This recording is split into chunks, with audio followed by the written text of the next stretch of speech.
Donc ici, les idéalistes, voilà. Donc ici, c'est les réalistes. Ici, les idéalistes vont dire que l'espace et le temps, voilà, l'espace et le temps sont liés à la structure de notre esprit. Voilà. Donc, si on dit que l'espace et le temps sont liés à la structure de notre esprit, cela sous-entend quoi encore? Et à ce niveau, nous pouvons ressortir l'idée d'Emmanuel Kant, voilà, Emmanuel Kant, qui dit que, voilà, Emmanuel Kant, Kant est né en 1724 et il est décédé en 1804. Et que dit-il? Kant dit que l'espace et le temps sont, voilà, des formes. C'est une forme a priori de la connaissance sensible. L'espace et le temps sont la forme a priori, constituent la forme a priori de la connaissance sensible. On peut le noter ensemble aussi. Kant, voilà, l'espace et le temps, voilà, forme a priori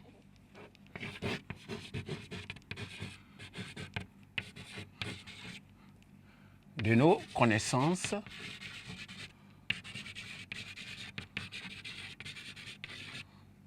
sensibles. Cela sous-entend quoi? Qu'il ne peut avoir aucune connaissance en dehors de l'espace et le temps. Nous ne pouvons absolument rien nous représenter en dehors de l'espace et le temps. Pour toute représentation possible, il faut d'abord envisager l'espace et le temps. Parce que tout se fait dans un espace précis, que ce soit notre naissance, que ce soit nos activités, que ce soit la vie tout entière, se déroule dans un espace précis et aussi dans un temps bien donné, dans un laps de temps bien donné. Nous avons cité Kant tout de suite, nous voyons que Kant a vécu dans un milieu. Et ici, on voit qu'il a vécu de 1724 à 1804.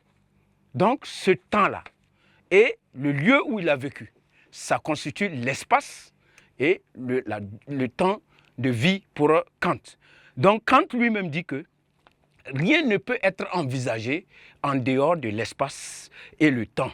Ce sont des conditions de notre expérience au monde. Selon Kant, l'espace et le temps sont des conditions de notre expérience au monde. Aucune action ne peut être faite sans qu'au départ, nous y pensons ou que nous y projetons. On se projette dans un espace donné et ensuite dans un temps. Quand nous prenons la situation classe, l'élève vient en classe dans un espace précis pour prendre les cours. Et dans cet espace-là, il y a des heures imparties à chaque cours. Et ça, c'est le temps. Nous ne pouvons rien faire en dehors de cela. Voilà ce qu'on peut dire et retenir ici. Donc, en résumé, nous dirons que pour le réalisme, voilà, pour le réalisme, l'espace et le temps sont extérieurs à l'homme, à notre conscience. Ce sont des substances à part entière qui existent.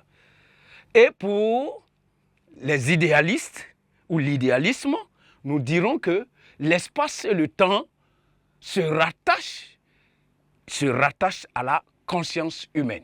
Nous ne pouvons jamais entreprendre quoi que ce soit en dehors de l'espace et le temps qui sont inscrits dans notre esprit, qui sont des éléments, des produits de notre esprit qui nous permettent de nous organiser dans le monde, dans notre vie.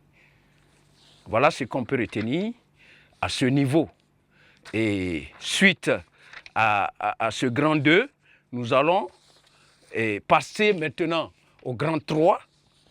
Et le grand 3, à ce niveau, nous allons voir maintenant, s'il y a un espace, il y a un temps, un espace, un milieu dans lequel nous vivons, qui est l'espace, il y a un temps donné de notre vie, quelle est la condition humaine maintenant par rapport à l'espace et le temps, notre condition humaine?